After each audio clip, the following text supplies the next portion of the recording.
Mömin yalnız adı ilə deyil, həm də əməlləri ilə mömin olmalıdır. Söz əməldə təsdiqin tapanda o zaman dəyərə, qüvvəyə minir. Amma söz olaraq deyəsən, danışasan, əməlində o təsdiqin tapmaya, o dəyərli olmaz. Quran-ı Kərimdən bir neçə nümunə də deyib, sonra hədis qeyd edəcəm. Baxsaq, Quran-ı Kərimdə Allah Teala Möminun surəsinin, Möminlər surəsinin elə 1, 2, 3, 4, ilk 5 ayəsində buyurur, qad əfləhəl müminun.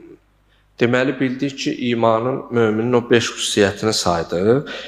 Buyurur, həqiqətən möminlər nicat tapdılar.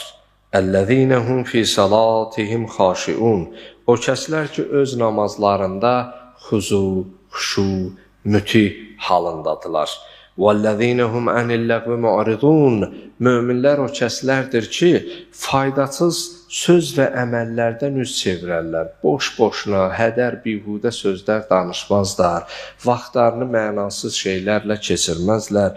وَالَّذِينَهُمْ لِلزَّكَاتِ فَاعِلُونَ. Onlar ki, Allahın verdiyi maldan zəkatlarını verərlər